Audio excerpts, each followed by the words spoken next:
السلام عليكم ورحمة الله تعالى وبركاته. مرحبا بكم في فيديو جديد غادي يكون قصير جدا، هو فقط غير من أجل الرد على واحد الأخت جزائرية عقبت ليلة أمس في الفيديو اللي كنت درت حول اعتقال جواسيس مغاربة في ولاية سيدي بلعباس. قالت ولكن هي حطت في التعليق: ولكن يا جيروم لماذا سيدي بلعباس بالضبط؟ الجواب هو كالتالي: لأنه سيدي بلعباس فيها الويتيام دي بي، الويتيام ديفيزيون ديال لي بلاندي بالعربية، الفرقة الثامنة مدرعات. هاد الفرقة الثامنة مدرعات هي شاركت في جوج حروب ضد إسرائيل على ما أعتقد، في الحرب تاع 67 وفي الحرب الأخرى تاع السبعينات، ما عقلتشينا سنة واضح، لأن الجزائر شاركت جوج مرات في الحروب ضد إسرائيل دعما للعرب. فهاد الفرقة الثامنة مدرعات من الفرق اللي شاركت في جوج حروب ضد إسرائيل. وعلاش شاركت في هاد جوج حروب ضد إسرائيل؟ لأنها تعتبر من نخبة القوات في الجزائر، لا من ضباطها ولا من ملازميها ولا من جنودها، حتى هما كلهم يعني على درجة عليا من التدريب.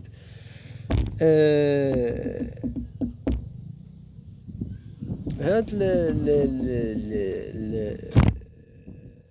الفرقة الثامنة مدرعات اوف كورس غادي يبغيو الجواسيس المغاربه يجمعوا عليها معلومات، والجواسيس الاسرائيليين كذلك، والجواسيس الفرنسيين كذلك، ولكن من يهمه الامر بالدرجه الاولى هو المغرب، لانه جاتو عند الحدود قريبه ليه، يعني لان تحمي الحدود الغربيه للجزائر تقع في الشرق المغربي.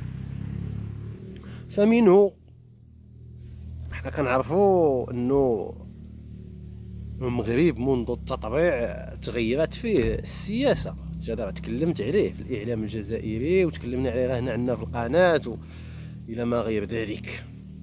فانا اعتقد الله اعلم انه منذ التطبيع بداو كيكتفوا من الاستعلامات حول الفرقه الثامنه المدرعات تاع الجزائر، لان اصلا هي مشاركه في جوج حروب ضد اسرائيل. كاين المخطط الصهيوني كنتكلموا عليه دائما، كاين هذه التقلبات ديال السياسه العالميه اللي كنتكلموا عليها مؤخرا لانها احتدمات.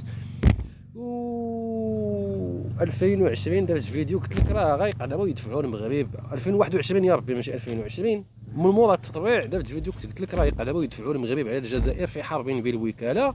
وهاد الحرب بالوكاله ماشي غير ادخلوها بصباطكم، لانه الجزائر ماشي زريبه، فخصهم يجمعوا ما يكفي من المدرعات. واكبر واخطر عقبه امامهم هي هاد الديفيزيون هذه واضح، لانهم يخافون منها وما كاينش عليها معلومات، وهي متخصصه في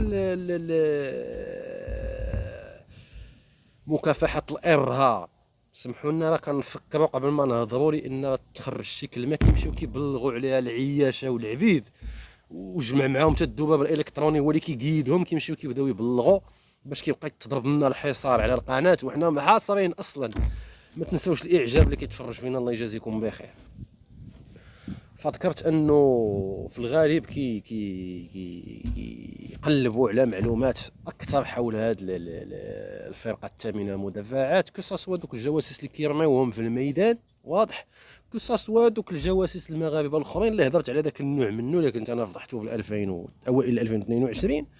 قلت لك راه كاين السيده عندها حساب واحد اللي قبضت عليها انا، ما تلقى عندها 10 20 كونط مزور وكانها مقيمه في بلعباس. علاش المخابرات هادشي هذا كدير هادشي؟ ما نعرف واش كيراقبوا عمليات، واش كيستعاو يجندوا الناس عن بعد ويقولوا لها غنعطيوك واحد المبلغ مالي وسير دوز من قرب من حدا ديك التكانه وصور ليا، ولا شوف شكون كيخرج شكون كيدخل. خليني من ديك الهضره اللي كنخرج قال لهم داك ابرنوس الجزائر خايفه من واحد خدام في القبصه. وما شنو باش جاوبتو انا ديك النهار؟ قلت له علاش شكون اللي كيمنع واحد خدام في القبص انه يكون جاسوس؟ سبحان الله ما داز حتى 15 يوم مكافحه التجسس الجزائريه القاو القبض على جوج قباصه بتهمه التجسس واضح.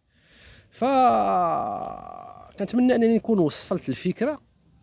اللي كنت باغي نزيد نتكلم عليه، اتمنى من اصحاب الاختصاص في الجزائر يفكروا في هذه القضيه هذه ديالي، يطلقوا نداء في التلفزيون العمومي الجزائري باش الشعب كامل في الجزائر يعود عارف، ويقولوا لهم اللي فايت تعامل مع شي جواسيس مغاربه ولا فرنسيين ولا اسرائيليين غير يسلم راسو للسلطات، والوطن سيدي غفور رحيم، ولا تضرب معنا غير شي مده خفيفه تاع السجن، ولكن تتعاون معنا وتزودنا بجميع المعلومات وجميع الاسماء المستعاره ديال الناس اللي كنتي كتعامل معاهم، ومنين كانوا كيدوزوا لك المبالغ الماليه، واش من خارج الجزائر واش من الداخل، باين عمله كانوا كيخلصوك، واش فايت شتي شي واحد اخر جزائري معاهم، واش شفتي شي جنسيه اخرى معاهم، لا كانت ديالهم كي دايره تقريبا، وصفهم لينا. راه كيكونوا الرسامه عند السلطات اللي انت كتهضر هو كيرسم باش يتقربوا لهاد الوجوه ديال بعض الناس اللي كتجند، بعض الناس اللي كتحرك.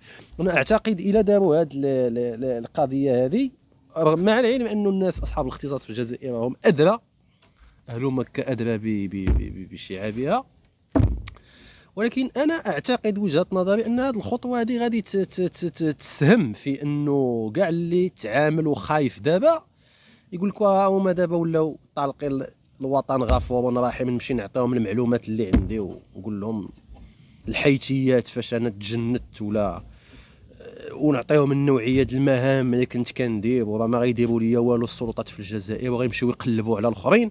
واصلا الا كانوا شي جوج ثلاثه تما مجندون كانوا كيتلاقاو في شي قنت، كانت كتوزع عليهم مهام، يولي واحد خايف من الاخر يمشي يسلم راسو، فغيشتق هو مسلم راسو، ولا ما سلم راسو وصلوه هما المعلومه من واحد من هنا، داك الاخر اللي ما سلمش راسو خصها يعطيوه مهله وغيجيو يديوه، مع العلم انني او ربما لا اعتقد انه الا كانوا مجندين مجموعات اشخاص هكا غيكون شي واحد كيعرف شي واحد اللي غيكون كيعرفهم كاملين، هو اللي كيكون كيحركهم، واضح هما ما كيكونوش كيعرفوا بعضياتهم.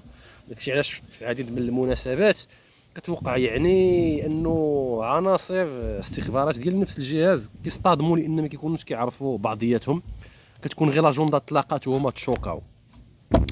فانا غير عطيت هذه الفكره هذه وعطيتها هكا يعني